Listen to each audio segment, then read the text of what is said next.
Elle fait partie de la génération des femmes brillantes en République du Congo qui ont su s'imposer dans cette société congolaise grâce à leur travail. Doriane Mapengo est notre invitée aujourd'hui. Avec elle, nous allons nous entretenir autour d'un seul sujet, je cite, « Femmes à multiples casquettes en société, comment s'en sortir ?» puisqu'elle fait partie de ces femmes-là qui évoluent dans divers secteurs d'activité. Elle est chanteuse, elle est entrepreneur, elle est également fondatrice d'une association qui vient en aide aux enfants orphelins. Un bel exemple à suivre pour les générations futures. Madame, monsieur, bonjour, bienvenue à votre émission Entre nous, une émission qui a cet objectif-là de mettre en lumière les personnes qui brillent en société. Entre-temps, je vous invite à vous installer confortablement sur votre fauteuil pour suivre cet entretien que j'aurai tout de suite avec notre invité. À tout à l'heure. Madame Mapengo, bonjour.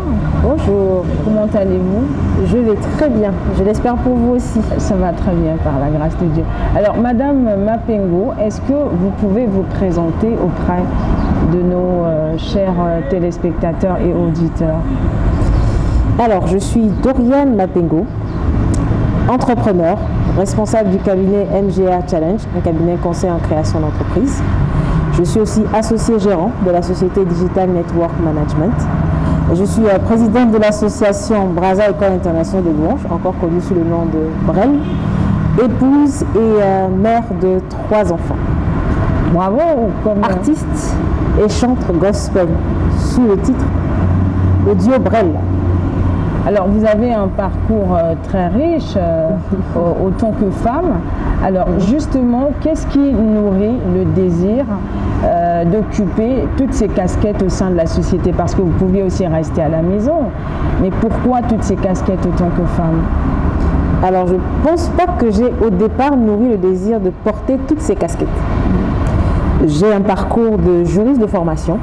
Et c'est mon parcours de juriste qui est un peu une personne assez ouverte et en exploration, parce que mon parcours m'a permis de toucher différentes branches du droit. Droit des assurances, droit des affaires, droit commercial, droit public, droit privé. Donc, ayant en fait travaillé ou étudié dans ces différents domaines, ce sont ces différents domaines en fait qui m'ont attiré à eux en quelque sorte. Ce qui fait que j'ai commencé par une expérience dans un cabinet conseil d'expertise comptable. Et de là, je me suis mis à mon propre compte. Et c'est ce cabinet, mon cabinet conseil MGA Challenge, qui m'a amené à, on va dire, ouvrir cet éventail de casquettes dans lesquelles je peux me déployer aujourd'hui. Alors, vous êtes un très bel exemple à suivre en tant que femme africaine. Vous savez, nous sommes dans une société où beaucoup de femmes n'arrivent pas à occuper diverses tâches au sein de la société. Vous avez dit tout à l'heure que vous êtes une épouse. Comment est-ce que vous vous organisez, Madame Mapengo? Alors, mon mari aime bien le dire, on apprend à faire chaque chose en son temps et chaque chose pour son temps. Donc, nous avons appris à organiser nos agendas en fonction de ce que nous faisons.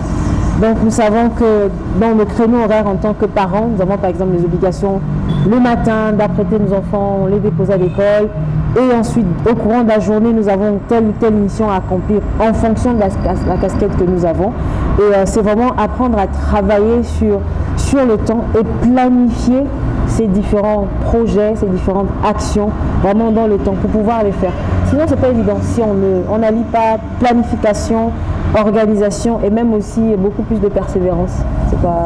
C'est pas facile de le faire. Justement. Ça a l'air facile, mais ce n'est pas facile. Justement. Vous parlez de votre mari tout à l'heure.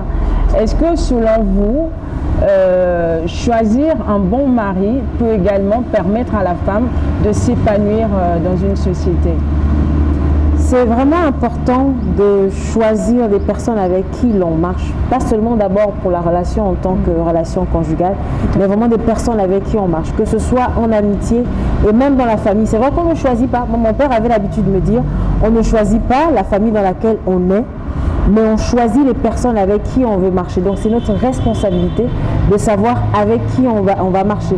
Et je crois que oui, c'est important de faire un bon choix de nos relations et aussi de la relation conjugale comme celle du mariage, parce que c'est vraiment important. Il y a beaucoup de femmes ou beaucoup de personnes dans les relations qui sont entrées dans de mauvaises relations, qui n'ont pas pu bien gérer les relations et qui se sont retrouvées, on va dire, soit dispersées, soit perdues, soit peut-être éteintes, permettez-moi l'expression. Mais ça ne veut pas aussi dire pour ces personnes-là que voilà, tout est perdu. Il y a toujours, j'aime bien cette expression, il y a toujours de l'espoir, il y a toujours moyen de repartir de zéro, même quand on a pris un faux et mauvais départ. Merci beaucoup. Madame Mapengo, nous sommes dans une société où les femmes à l'école primaire, elles brillent souvent, à l'école, au collège, elles brillent, voire même à l'université. Mais lorsqu'elles intègrent à la vie de couple, malheureusement, elles se perdent parce que la plupart d'entre elles n'ont pas assez de temps d'affronter le monde du travail.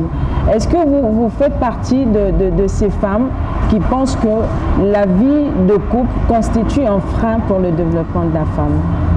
Je dirais que non, la vie de couple ne constitue pas un frein pour le développement de la femme. C'est beaucoup plus à chaque femme la responsabilité de comprendre son identité, d'abord qui elle est. Souvent on le dit dans le langage ou dans le jargon public ou familier que voilà, le mariage ou la relation n'est pas une prise en charge. Parce qu'à un moment, certaines personnes, quand elles entrent dans les relations, ça devient comme une prise en charge à la fois financière, émotionnelle, matérielle. C'est comme si en fait, cette relation devenait votre respiration. Mais le problème, c'est que dans ce type de cas, quand on est dans ce type de relation, effectivement, si cette personne, vous la considérez comme votre responsabilité, votre respiration ou votre, entre guillemets, Dieu, le centre de votre vie, et bien quand justement ça ne marche pas, quand le centre n'est pas bon, quand le moteur n'est pas bon, c'est évident que tout ne marche pas par la suite. Donc, je dirais qu'aujourd'hui, ce que nous, les femmes, on doit apprendre à, on va dire quoi, à intégrer, c'est que nous sommes des êtres aussi au même titre que les hommes. Ça, c'est la première chose. La Déclaration universelle des droits de l'homme nous le dit, que tous les hommes naissent égaux. Mais c'est nous, je dirais, notre background, peut-être pour les femmes africaines. On a vraiment ce background, ou même dans certaines cultures, où une fois que, quand vous êtes femme, une fois que vous êtes épouse et mère, en fait, votre vie n'est maintenant centrée que sur ces deux casquettes, épouse et mère, et vous n'avez plus rien d'autre à faire. Vous restez derrière les rideaux, comme on dit. Ou alors vous devez rester derrière les rideaux, ou vous devenez le rideau.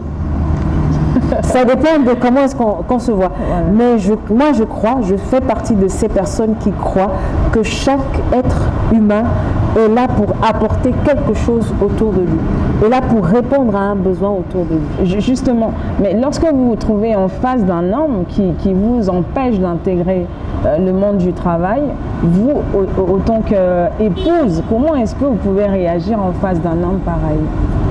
Alors, moi je dirais, ce n'est pas mon cas, donc déjà je vais commencer par parce que vous êtes une femme épanouie. Ce n'est pas mon cas, mais je dis souvent aux personnes que je rencontre dans ce sens, c'est que quand vous êtes né, vous n'êtes pas né marié, vous n'êtes pas né avec cette relation. Même quand vous êtes, pour ceux qui sont jumeaux ou jumelles, chacun de vous est sorti à un moment. Vous n'avez pas tous les deux mis la tête au même moment. Justement. Chacun de nous est sorti. Et parce que chacun de nous est sorti, que vous ayez peut-être poussé dans une relation où la personne ne souhaite pas que vous puissiez travailler, parce qu'on dit que certaines femmes, quand elles travaillent, elles s'émancipent, elles ont maintenant la tête en l'air. Mais vous pouvez aussi créer une source de revenus. Moi, je connais des femmes qui ne travaillent peut-être pas dans le domaine séculier en tant qu'employées ou en tant que salariées, mais qui, à partir de leur maison, arrivent à créer une activité génératrice de revenus. Quand vous avez une activité génératrice de revenus, ou même vous êtes peut-être quelqu'un qui accompagne, que vous produisez, permettez-moi de citer cette expression, c'est vraiment tiré de la Bible, des livres saints. Ce texte dit que l'homme bon tire en fait le bon trésor en fait de son bon cœur, mais aussi que le précieux trésor de l'homme c'est son travail. C'est-à-dire c'est dégager en fait une force pour pouvoir être utile pour la société. Et c'est vraiment ça le plus important, comprendre qu'on est utile pour la société. On n'est pas simplement venu faire le rideau, on n'est pas un décor, bon vous êtes né et puis voilà, maintenant vous êtes mère, vous êtes épouse, vous êtes planté là, vous consommez utilement, voilà l'air, etc. Non, vous avez non seulement du potentiel, des capacités parfois qu'on peut négliger, mais qui peuvent être utiles. Assurément peut-être pour vos enfants, assurément pour votre famille. Vous n'êtes peut-être pas appelé à être femme de médias, femme de loi ou pas une femme publique, mais quel que soit l'endroit ou la sphère, l'environnement dans lequel vous êtes, vous pouvez apporter quelque chose. Et puis, on dit souvent que les femmes à multiples casquettes en société n'ont pas assez de temps de s'occuper de leur foyer. Et même pas assez de temps pour déguster un carré de chocolat en famille. Elles n'ont pas ce temps-là. Vous, autant que femme à multiples casquettes en société, comment est-ce que vous pouvez réagir face à cela? C'est vrai que quand on reproche souvent aux femmes à multiples casquettes ou aux femmes carriéristes, c'est ça l'expression, d'être souvent focus sur leur carrière et de penser qu'il n'y a que ça en fait qui va leur procurer, on va dire quoi, tout le plaisir, le bonheur. Tout le bonheur. Voilà. Mais vous savez, le bonheur c'est aussi dans le donner. Et donc donner ce qu'on a souvent, de ce qu'on a le plus précieux et qu'on a tous comme être humain, c'est le temps sous le soleil. Et le temps, on a tous 24 heures. C'est pouvoir planifier ces 24 heures. Et je vais encore citer les textes. Il y a un temps pour toute chose sous le soleil. Et j'aime bien vraiment cette expression. Il y a un temps pour toute chose. En tant que mère, je sais que par exemple, j'ai tel ou tel jour dans la semaine où mes enfants ont des devoirs. Je me pose pour faire ces devoirs. Je sais que j'ai telle ou telle responsabilité concernant mes enfants. Quand ils vont revenir de l'école, je ne suis pas là. Il faudrait qu'il y ait telle ou telle chose qui soit mise en place en leur faveur. Je sais aussi que mon époux, il va terminer le service à telle ou telle heure. Il sera disponible à telle ou telle heure. Il faut que je m'arrange. Quand des raisons impératives m'empêchent d'être là, on prend le soin aussi de communiquer là-dessus. Madame Mapengo, vous savez que vous êtes en face des caméras. Je suis en face des caméras. Votre époux aura aussi l'occasion de vous suivre. Oui. Ce que vous disiez tout à l'heure, est-ce que c'est ce que vous faites? C'est ce que je fais. Je vous prendrai un exemple. Aujourd'hui, on tourne cette émission.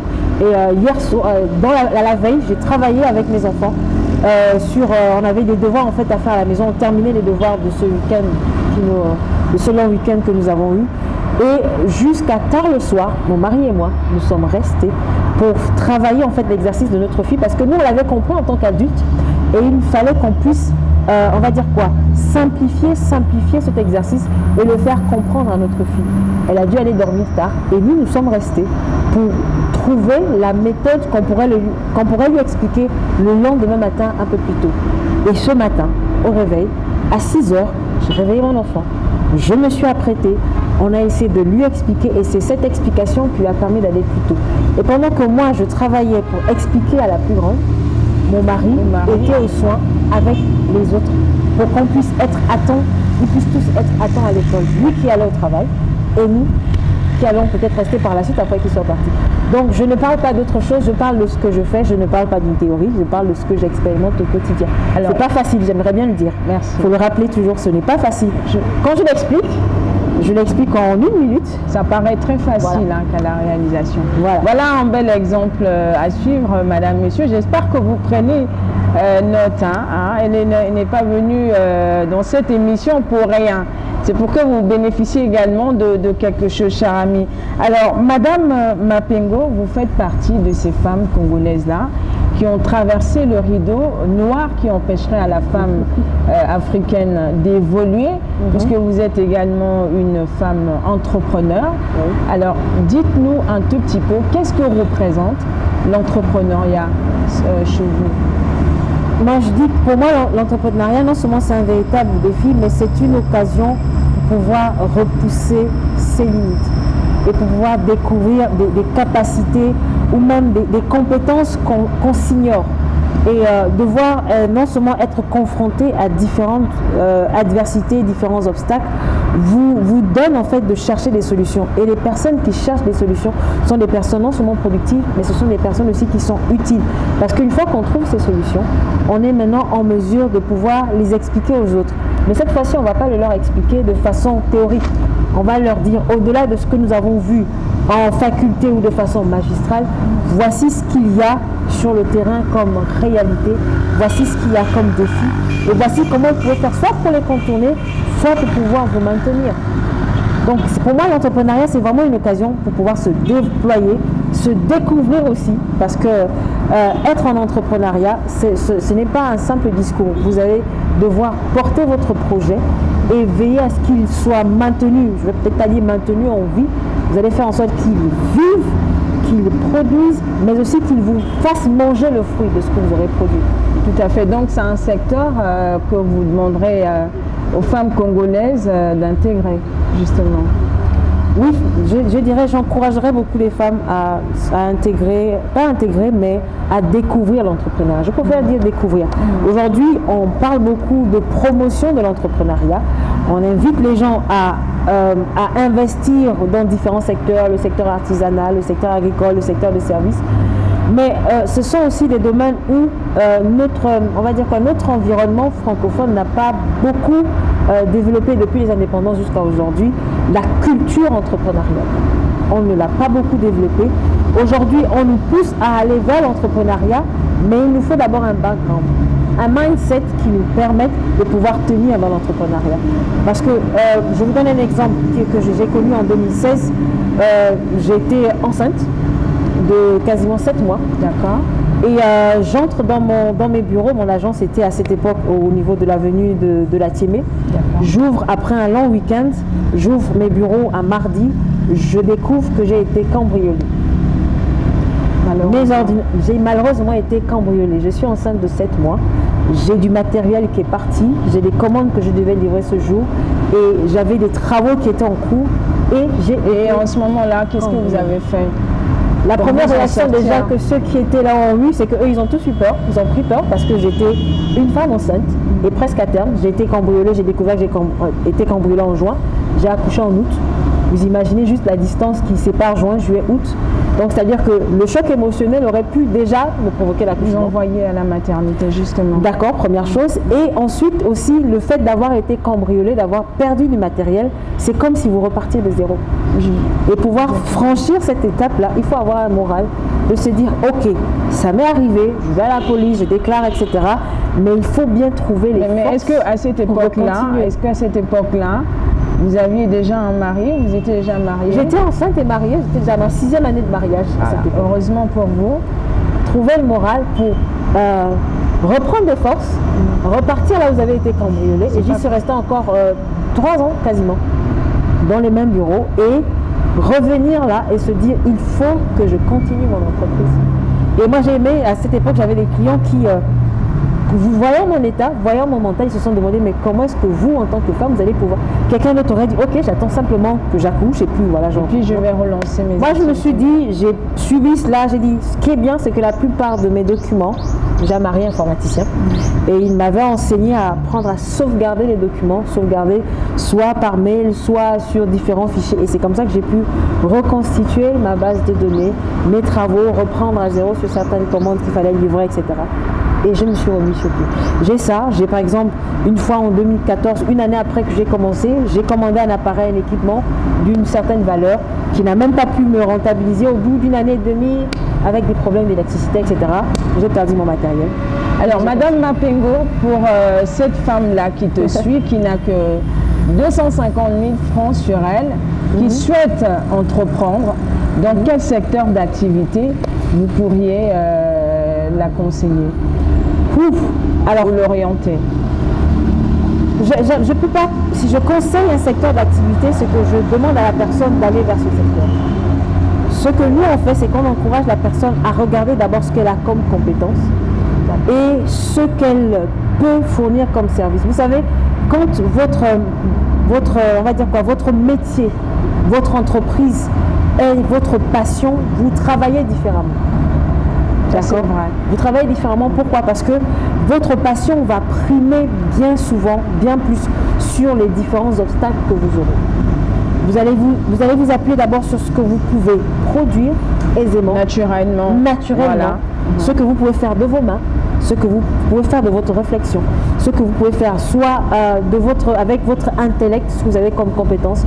Moi, je me suis mise en cabinet d'expertise comptable parce que j'avais un background de conseil déjà. Je voulais faire cela comme métier. Et en faisant le conseil en création d'entreprise, le conseil juridique, j'ai découvert que je pouvais travailler dans l'accompagnement de formalités administratives. Donc c'est ce que j'avais déjà comme prédisposition naturelle qui m'a amené vers certains domaines et qui aujourd'hui par exemple me porte vers la communication. Et aussi ce que je fais, je suis artiste chante, j'ai 2 albums déjà sur le marché. On va en parler tout à l'heure. Et le fait d'avoir eu cette expérience aujourd'hui depuis 2017 avec le premier album m'a aussi permis de développer certaines compétences qu'aujourd'hui je peux maintenant aussi monétiser. Je peux encourager ou vendre cette compétence que j'ai acquise dans le domaine par exemple de la communication, travailler l'identité visuelle, etc. Parce que c'est d'abord venu d'une passion au départ. Donc ce que je dirais à cette personne, c'est que regardez, faites une sorte, on va dire quoi, une sorte de bilan. Allez vers même des incubateurs, des formateurs pour pouvoir faire ressortir ce que vous avez comme potentiel pour pouvoir maintenant mettre sur pied votre idée de projet. Et pour briller au final. Alors, Madame Mapengo, vous évoluez également dans le secteur événementiel. Oui. Autant que femme, est-ce que ça vous paraît facile? Est-ce que vous n'êtes pas tentée comme étant femme? Je dirais que moi j'ai la grâce de travailler dans l'événementiel et de travailler avec mon mari, et de travailler en famille aussi surtout. Et que c'est vraiment une occasion pour être non seulement bien entouré, mais aussi d'avoir un autre regard. Vous savez, quand on est dans l'événementiel, on peut parfois penser les gens pensent qu'on sait tout. Non, mais on sait non seulement s'équiper, mais on sait associer différentes expertises. Tout à fait. Voilà, je vous ai annoncé au début de cette émission, je reçois une femme courageuse qui se distingue en société. Elle a d'ailleurs dit tout à l'heure, Madame Doriane Mapengo, elle est entrepreneure, chanteuse, fondatrice d'une association qui vient en aide aux enfants orphelins, n'est-ce pas Madame Doriane Mapengo? Oui, je précise en fait, c'est une association socio-culturelle qui travaille, c'est BREL, l'association s'appelle BREL, B-R-E-I-L, et nous travaillons dans le domaine de la promotion de l'art en milieu évangélique, et nous avons aussi un volet caritatif qui accompagne les enfants défavorisés, les enfants dans les centres de, on va dire quoi, de protection de l'enfance, appelés souvent orphelinats. On les accompagne depuis 2018, nous organisons quasiment chaque année une opération kit scolaire, mais nous avons aussi différentes actions que nous faisons auprès de ces enfants, auprès de ces personnes-là, pour leur apporter, on va dire quoi, un peu de chaleur ou un peu plus de chaleur, de l'amour, voilà, au quotidien. Est-ce que vous travaillez en partenariat avec différents partenaires? Oui, nous travaillons avec plusieurs partenaires depuis aujourd'hui, on va dire 11 ans, parce que l'association BREL, elle existe depuis 2012. Alors, je vous explique un peu le concept puisque vous parlez du volet caritatif. En fait, chaque année, nous lançons en fait un appel aux dons. Et donc, cet appel aux dons, nous avons aussi d'autres associations qui se joignent à nous, qui répondent en fait à ce projet. Vous avez des associations, vous avez des personnes, des individus, vous avez des entreprises, vous avez vraiment différentes personnes, différents profils qui viennent se joindre à nous pour pouvoir organiser, on va dire quoi, rassembler cette cagnotte qui nous permet d'offrir à différents enfants des kits scolaires, sacs, cahiers, stylos, un minimum vraiment pour commencer l'année scolaire chaque année. Et c'est toujours une grande joie pour nous. J'ai toujours à l'esprit cette anecdote d'une jeune fille en 2019. Nous avions fait l'opération kit scolaire à Combé. Et en fait, il y avait des lots qui étaient définis pour chaque niveau scolaire. J'ai toujours à l'idée cette jeune fille-là qui était venue bénéficier des kits et elle avait eu en fait moins de cahiers que ce qui était demandé pour l'école. Toutes les personnes, tous les bénéficiaires étaient partis et elle est restée à la fin. Elle est venue nous voir, elle a dit, moi j'ai besoin de 16 cahiers. Je ne sais pas ce que vous avez prévu pour les niveaux, elle devait être préparée la 3e. Elle a dit, je ne sais pas ce que vous avez prévu pour les niveaux 3e, mais moi je refuse d'avoir ce nombre de cahiers. J'ai besoin du nombre, qu'on me demande sur la liste de fourniture, j'ai besoin de 16 cahiers. Et elle nous a dit, vous me donnez ces 16 cahiers, quand j'aurai mon BPC, je prendrai le soin de vous appeler. Ouh là là, quel message. Et quand elle a eu l'examen, la première chose qu'elle a fait, elle a contacté sa responsable pour dire, demandez, dites à BREL, à l'association BREL, que j'ai eu mon examen. C'est très touchant. Quand vous voyez ça, vous vous dites, oui, on va continuer alors. Oui, simplement. Et qu'est-ce qu'ils vous disent généralement ces enfants en dehors des remerciements? C'est pour eux aussi un encouragement de voir que quelqu'un qui n'est ni parent, ni quelqu'un, en fait, des personnes qui viennent simplement pour faire du bien de façon désintéressée. C'est aussi pour eux un encouragement. Et nous, bien souvent, en faisant cela, on profite aussi pour passer, parce qu'on travaille dans le domaine de la louange et de la musique chrétienne, on profite aussi pour passer avec eux des temps de prière, de chant, parce que bien souvent aussi, ils n'ont pas l'occasion d'avoir en fait des moments comme ça, voilà. Mais pour ceux déjà qui nous connaissent ou ceux qui nous côtoient ou qui ont l'occasion de nous suivre, ils savent que nous sommes vraiment en activité. vraiment un groupe en activité. S'il faut dire les groupes gospel qui travaillent au Congo-Brazzaville, s'il faut en citer, on nous mettra quand même sur la liste.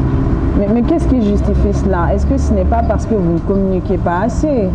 Souvent, quand vous organisez des activités, vous faites appel à 2, 3, 4 médias.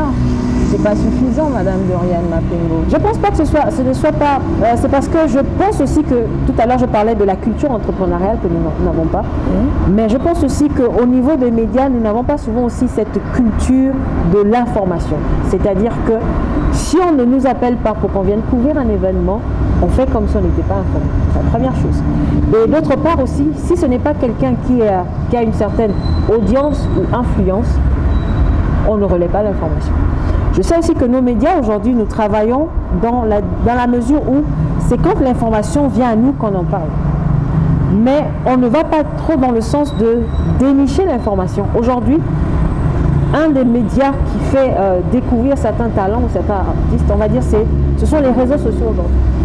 Et je connais par exemple, je sais qu'il y a certains médias qui développent maintenant ce qu'on appelle la revue de presse des réseaux sociaux. Pourquoi ils le font? Parce qu'ils savent que ce sont des espaces sur lesquels des personnes communiquent et qui nous permettent aussi de dénicher, de détecter certains talents. C'est vraiment, un des seuls canaux que je dirais. Aujourd'hui, dans notre culture, au Congo, si vous n'avez pas organisé une conférence de presse, alors j'ai différents médias, d'accord, sur notre page Facebook et nos comptes Instagram et TikTok, déjà si j'ai pas mauvaise mémoire. Sur Facebook, on va dire sur l'espace Meta, nous sommes déjà à plus de 5000 abonnés. Quand vous comptez on va dire quoi, votre audience, c'est-à-dire que vos abonnés, ceux qui sont abonnés et ceux qui aiment votre page, ce n'est pas la même audience ou ce n'est pas la même couverture, permettez-moi de parler le langage des réseaux sociaux, ce n'est pas la même couverture que vous avez lorsque vous diffusez ou vous communiquez sur vos actualités. On a peut-être 5000 abonnés, d'accord, mais quand on fait une publication, on peut avoir une couverture qui touche 100 000 personnes.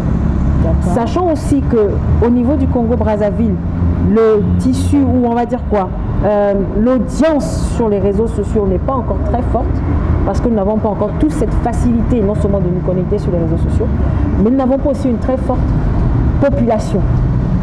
Ce qui fait que quand nous communiquons sur les réseaux sociaux, nous touchons, il y a une couverture pour le Congo-Brazzaville, pour ces différentes villes, mais aussi une couverture qui va au-delà de nos limites géographiques, donc qui touche aussi différents pays.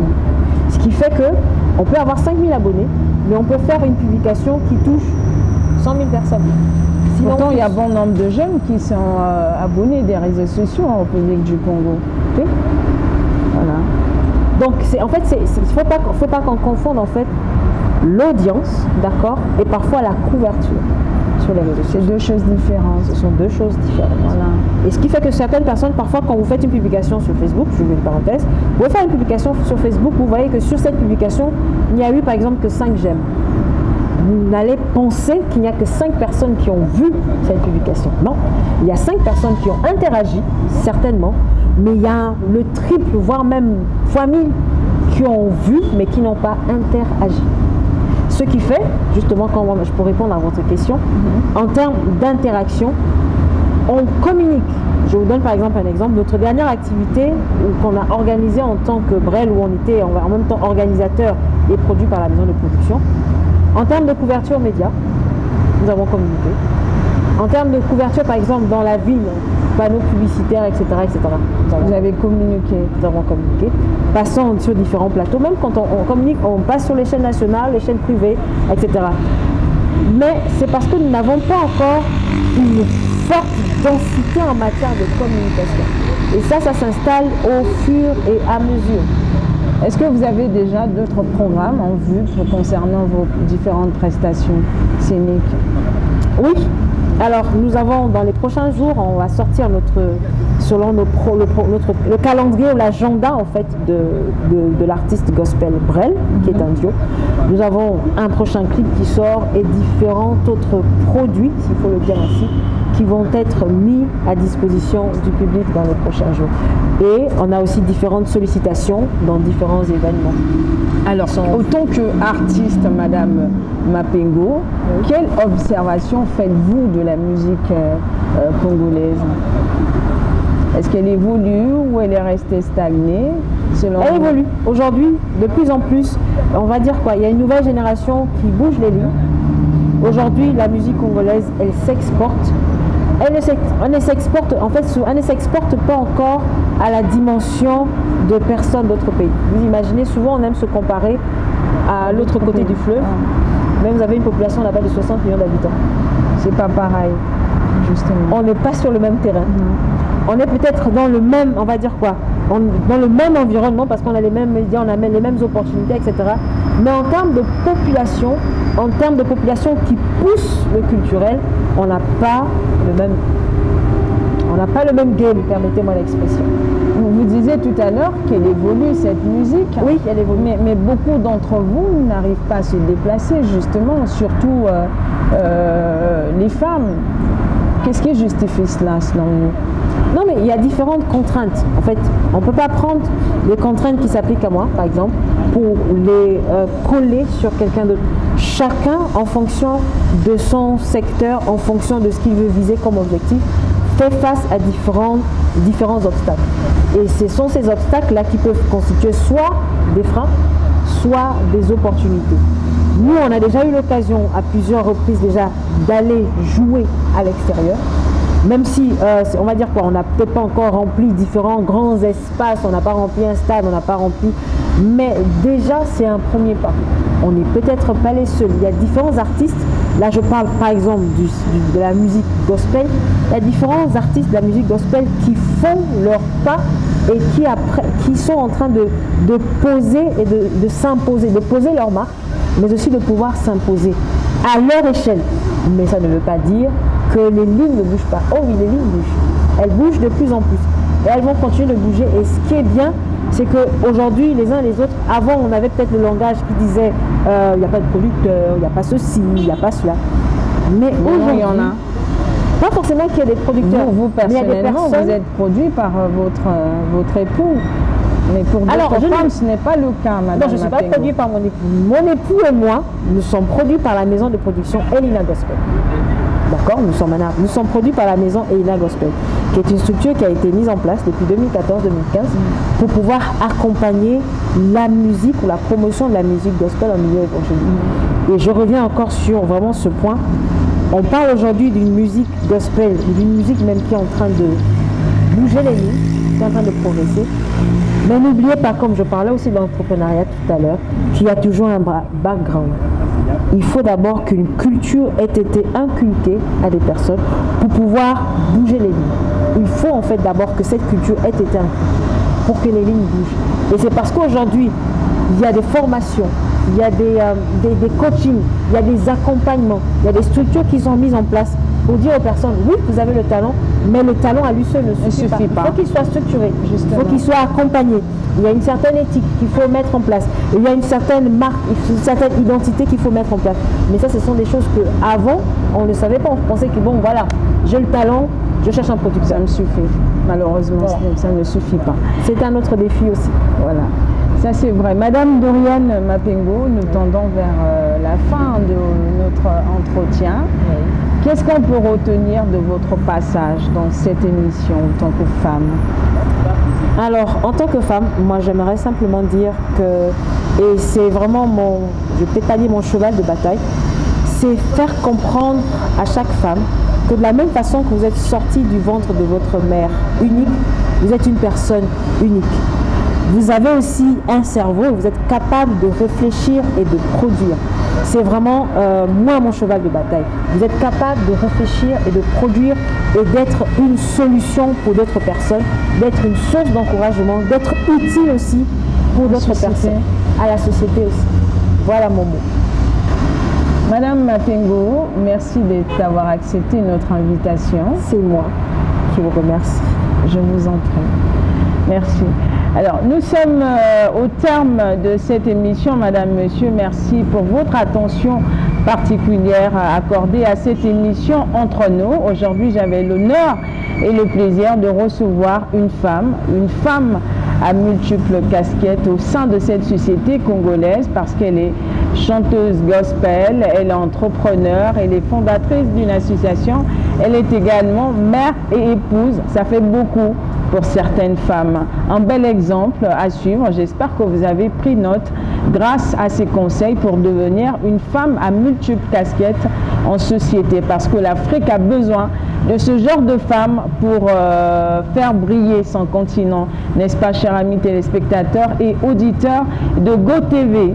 Merci à toute la grande équipe technique qui m'a accompagné aujourd'hui derrière ces caméras Malan Picture, le réalisateur italien, le réalisateur à la taille italienne. Je veux dire merci à vous pour cet excellent travail. Merci également à celui qu'on appelle Monsieur Nganongo, Monsieur Médard Milandou, le directeur de GoTV et Go Radio. Merci pour vos orientations.